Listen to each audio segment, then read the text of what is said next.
அம்மா என்று நான் அழைக்கும் போதெல்லாம் ஆசையாய் திரும்பி பார்ப்பார்கள், இவளை நான் அழைக்க மாட்டேனா என்று.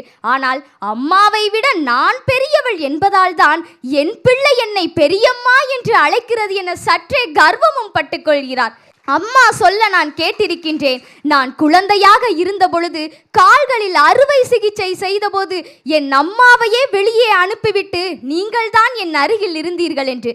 அன்று கத்தி என்னவோ என் கால்களைத்தான் கீறியது, ஆனால் வலி என்னவோ உங்கள் நெஞ்சையல்லவா பிளந்தது. ஒரே கருவில் பிறந்திட்டால் கூட தங்கையின் பிள்ளையை வேற்று பிள்ளையாக பார்க்கும் பெரியம்மாக்கள் மத்தியில் வெவ்வேறு வீடுகளில் இருந்து வாழ வந்து இது என் தங்கை தந்த பிள்ளை அல்ல, இது என் சொந்த பிள்ளை என்று கூறிய பெரியம்மாதான் இவர். உலகிலேயே தலை சிறந்த பெரியம்மாவிற்கான விருது என ஒன்று இருந்தால் அது நிச்சயமாக இவருக்குத்தான் பொருந்தும். பெண் பிள்ளைகளை பெற்றோர் எந்த ஜென்மத்திலோ பாவம் செய்தவர்கள் என்று ஒரு சில மூடர்கள் கூறும் பொழுது, என் ஆண் பிள்ளையை வேண்டுமானால் நீ வைத்துக்கொள், உன் பெண் பிள்ளையை நானே வளர்க்கின்றேன் என்று சற்றும் தயங்காமல் என் அன்னையிடத்தில் கேட்டவர்தான் இவர். சரியாக ஒரு 5 வருடத்திற்கு முன்பு என் அம்மாவை நாகம் தீண்டிய போது 9 நாட்கள் மருத்துவமனையில் என் அன்னைக்கே அன்னையாய் இருந்தவர்தான் இவர்.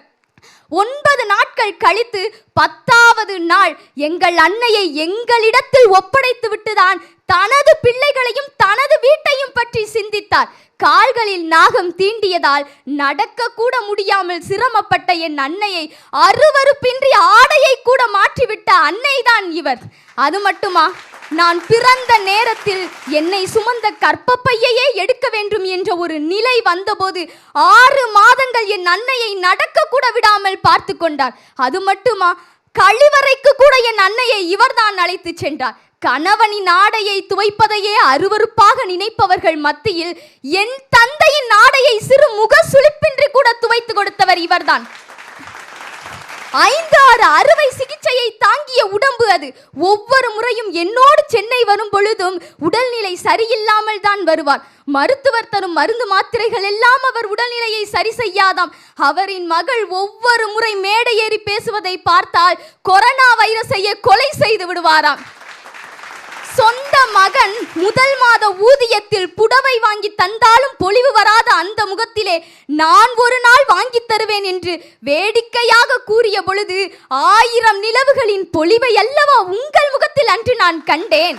அடுத்த ஜென்மம் என்றெல்லாம் இல்லை, இந்த ஜென்மத்திலே நீங்கள் என் மற்றொரு அன்னைதான்.